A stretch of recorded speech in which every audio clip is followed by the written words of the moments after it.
Greetings all, BWS2K here again with Scott Summers helping me out. Today we are going to have a short video on rolling a random character for Marvel Heroic Roleplaying. They had a supplement that was out for free when the book was available, and since a lot of this stuff has been taken down from the web, this is still available if you Google around and look for it, but it's sort of not officially available. So I'm going to show, it's only 11 pages long and 2 pages are a character sheet. So we're going to go through the steps. I'm going to read you what they have, or I'm going to show you what they have, and we'll go through all the different steps to make a random character. I have no idea what we're going to end up with. I'm only going to do this in one shot. A lot of times we get some really interesting combinations with random characters, and that's probably true of every system, but especially with this one. But enough talking, we're going to get right to it, so let's do it. Alright, so as you can see over on the left, we have BW's special rules that we're going to use as we're going through this. The first one is I give myself one reroll, one freebie. I roll something, I don't like it, I can reroll. Brings me to my second special rule, which is that planned control is dumb. I don't know what the permutation on the dice is, but it seems like no matter what, I have a really high degree of rolling a character who has planned control. I don't really like planned control. At least not with a character that's not themed in that way. So I kind of tend to re-roll that anyways, because it just kind of comes up even more randomly than you might think, or less randomly than you might think. And then the third one is rearranging is cool, which is basically this whole thing. This whole process is sort of set up in a way that it's very fluid, much like the Cortex system itself. So a lot of times I'll end up with a power in one power set, that a trait that makes more sense in the second power set, or there might be some mixing and matching that sort of suggests itself to make the character stronger. So I kind of always reserve that right, as anyone, and even in the supplement itself, it kind of hints at that being that this is sometimes just a guide rather than a hard rules to go through and do this. So we're going to go ahead and make a character over here. The first step that you can see is to roll for their origins. So we're going to roll a d12 to see what the origins are for this character.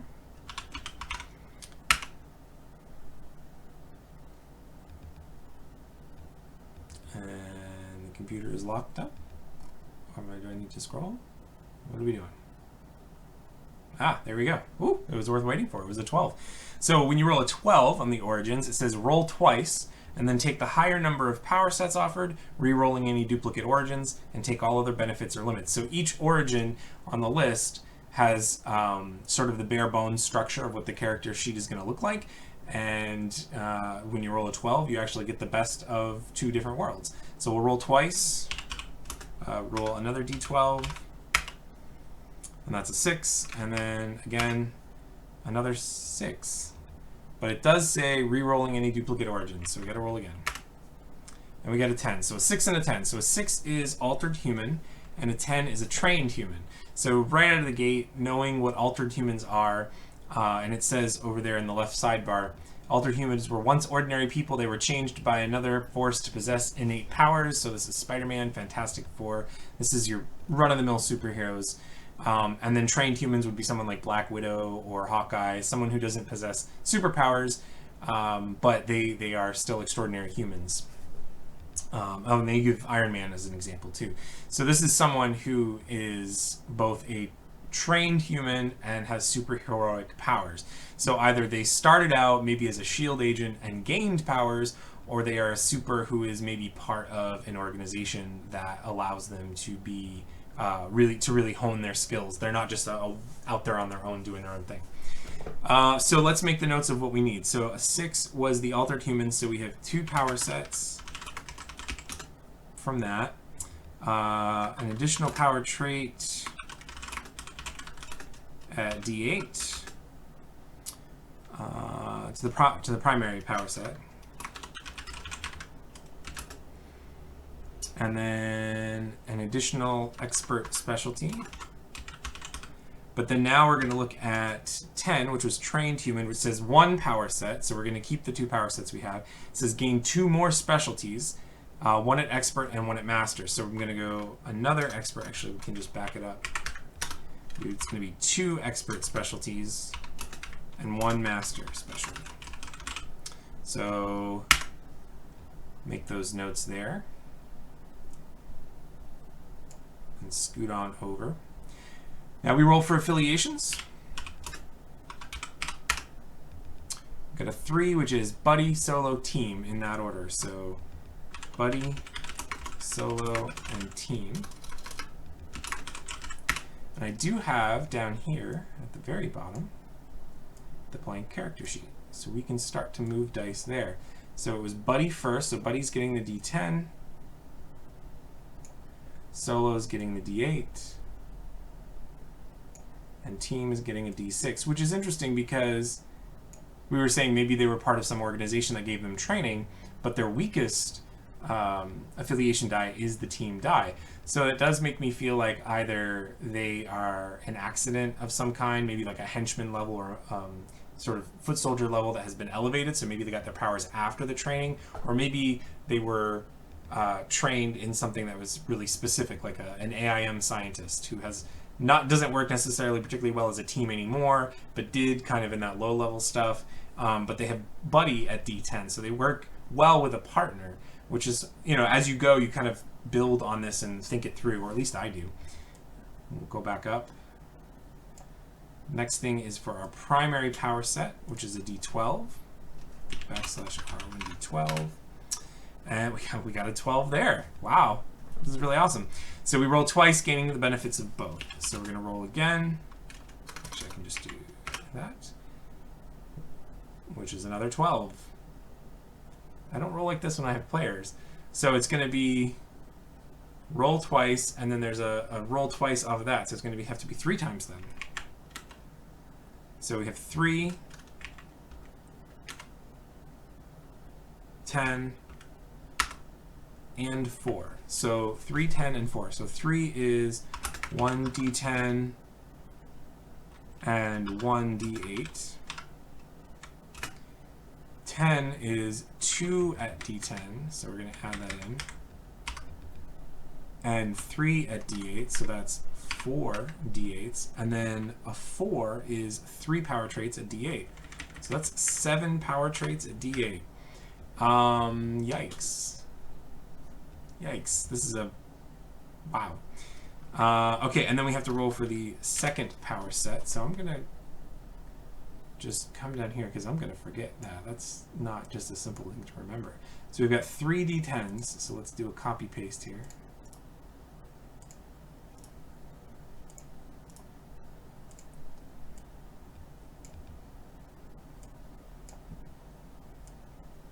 And then 7 D8s.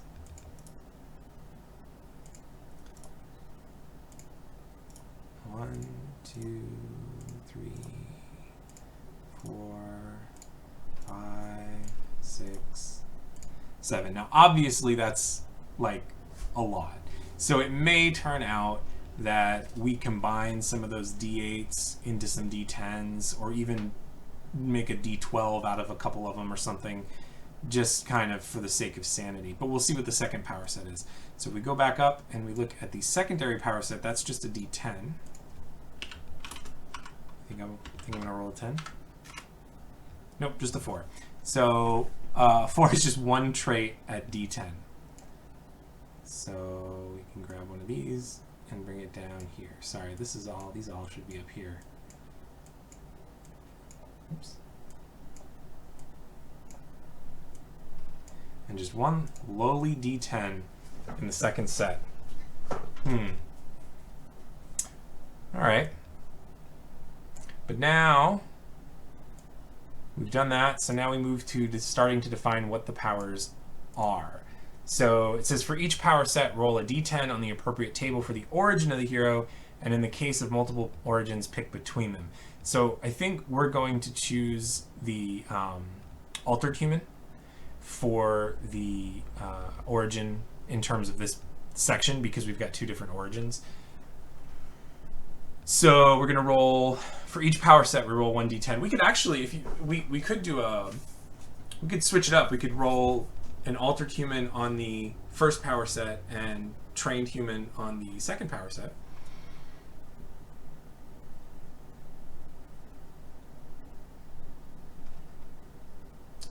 let's do that. So let's roll on the altered human. So we're going to roll a d10, and we're going to look at that table. Oops. So the first power set is a 7. The first power set is uncommon powers. So I'm going to actually make the note. First set is uncommon. And then we're going to roll this time on the trained human, and that's going to tell us what the theme is for the second set. A 10, which is also uncommon.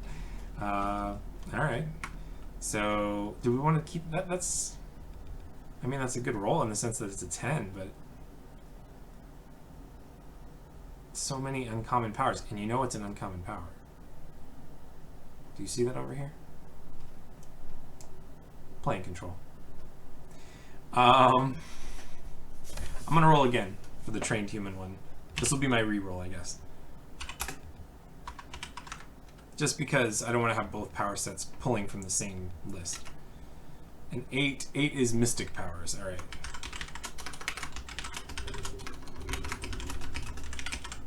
And I should make a note that this was the trained set. So train, it's coming from the mystic set, so this maybe suggests, you know, some magical stuff, that they're like an acolyte, maybe a student, and they're a buddy die. Their buddy affiliation is strongest, so there's a partnership there, maybe a student and a master kind of situation. All right. Then for the first set, since it's on the uncommon, now the way they have you do this is you start at the largest die that you have, and then you kind of go in order down. But because ours is such a mess, I mean, it's just so many. We actually, do we have more than 10? 1, 2, 3, 4, 5, 6, 7, 8, 9, 10. We have 10. So, I mean, we essentially have one each of every of the powers. So, I think what we'll do is, if it, we'll be true to Cortex about it. If we roll duplicates, then we'll step up one of the other dice that we have instead of having a second trait. So I will roll for a d10, a d10, a d10, and then a d8, d8, d8 for 6 d8s, 7 d8s. But anytime there's a duplicate, I will take and step up. Is that how I want to do it? Does that make sense? If I end up with d8, then just bump that up to a d12. Or bump up another d8. No, I don't like it. Let's just combine them now. Let's get rid of...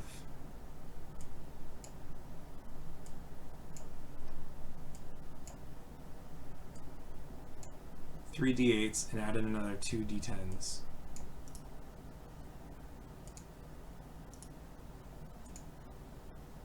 And then let's get rid of 2 d10s that we just added in. Let's get rid of, yeah, and then we'll add in a d12.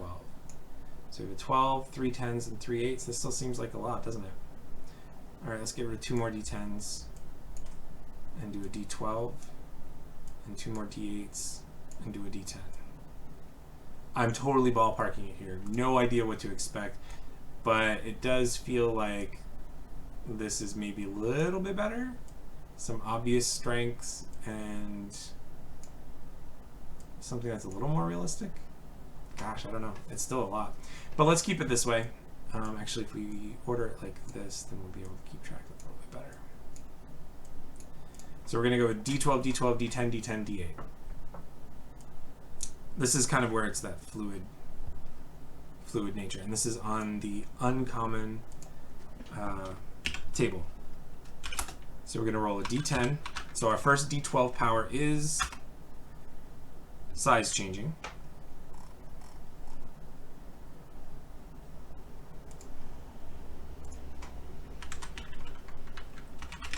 It's not very fancy. I'll make it fancy after. Well, I guess we have time. We could do it now.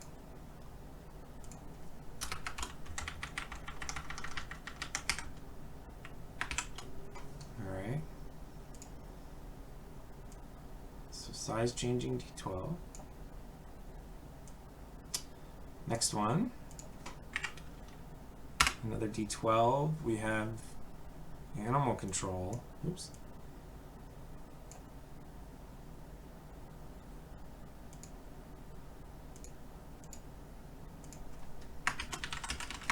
So size changing and animal control, right, immediately tells me that there's maybe some shape shifting. They can turn into an animal. That'd be cool, right? Or like they could ride them.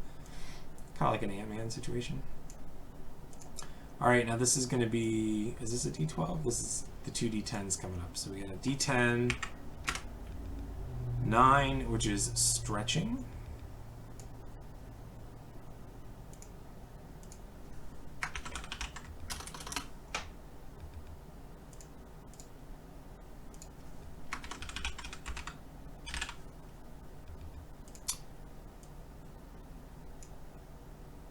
Not too bad. And again, a 1, which is an elemental control power, and it gets stepped back, but I get to choose from that list. So I will make the note. That is, change to the contrail. Elemental control steps back. We'll make that decision after, once we have a better idea of more of like what the character is.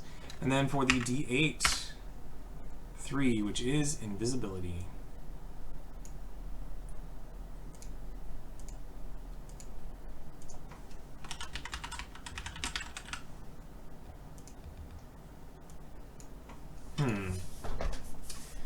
So godlike size changing, which is like down to the atomverse, animal control. So I mean that's basically mastery over being able to control animals. Stretching, elemental control, which will also be at a D8, and invisibility.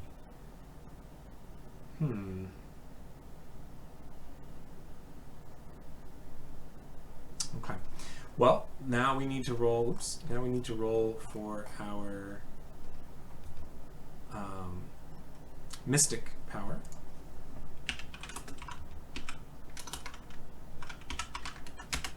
And it is transmutation. Interesting.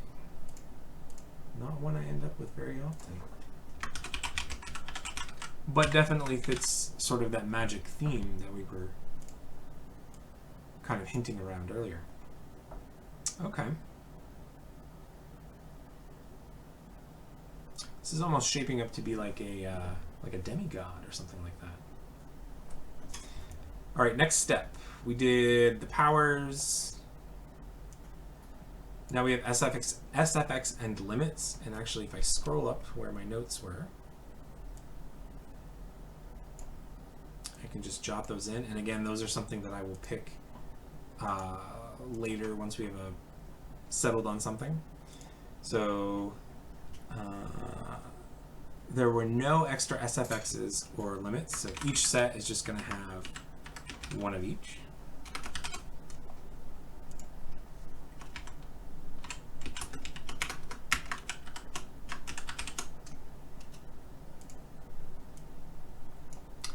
And then there's going to be 2 experts and a master for specialties. So 2 experts and a master. And we will scroll up and find out what those are right here. Right? Because this was just the SFX and limits section. Yeah. So that you don't pick the SFXs and limits randomly. In fact, they say on the page that you essentially work around what you have. So that is left up to the player, creator, making the choices that best fit the hero that you're building. So even within the random data file generator, there's still a lot of input and guidance that kind of necessarily happens. So we'll roll for specialties. Oh, and I should say, it does allow you to choose. It says before rolling to determine what your specialties are, you may assign some specialties automatically. You can see that right there. If we have mystic powers, which we do, we can take the mystic or cosmic specialties. We can just automatically assign them. We don't have psychic powers. We do have uncommon powers, and we could take cosmic, and we could take combat. So actually, with the 3 of them, it does feel like maybe I just want to take mystic at the D10 Mystic Expert. This is kind of, I'm not usually into magic characters, but this is feeling like it's that kind of a character. And then Cosmic, and then also just do combat all around. Oops, what a mess. So we didn't bother rolling for specialties because there was some stuff that suggested itself, and with what we've been kind of saying all along, it made sense. Distinctions, they have you roll for distinctions so that you kind of have themes for each of the distinctions, and you can double up, so I'm just going to roll 3d6. We have a 5, a 2, and a 2, so we have a notable feature.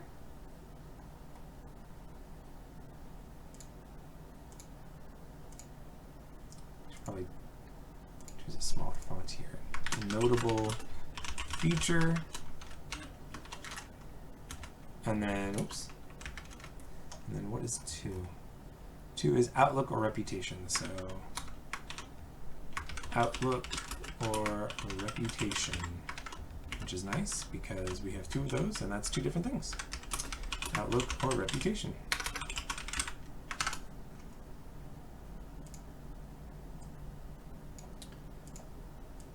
And then after that, they have you choose or roll for what your milestones would be, which I will do, but I typically don't use milestones just because it's just not something that interests me, but I'll go for it. So we'll roll 2d10. We get a 2 and a 5, so affiliation milestone and a power milestone. So basically you make a milestone related to your affiliation and then one related to your powers in some way.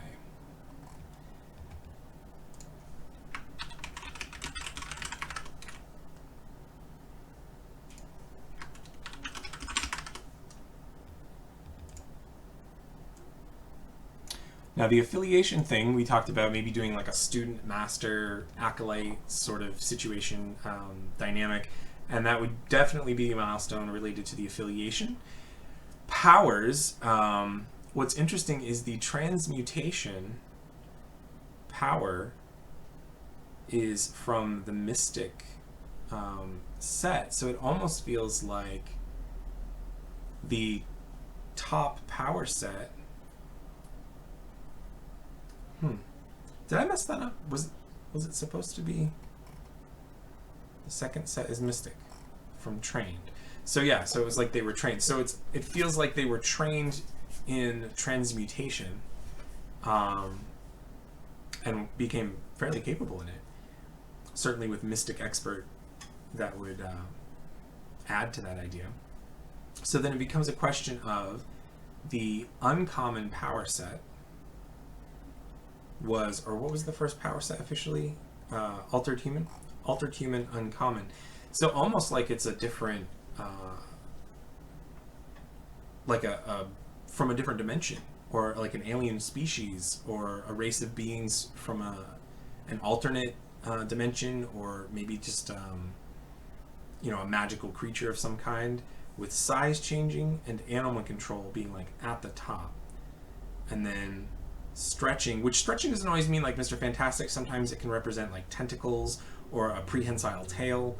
I think Medusa, the character Medusa, the Inhuman, she would have stretching, even though her, I mean, it's her hair that's kind of stretching, I guess, too, but she's not stretching her arms. It's still relating to the fact that she has a stretching power, but it's not her whole body. It stretches.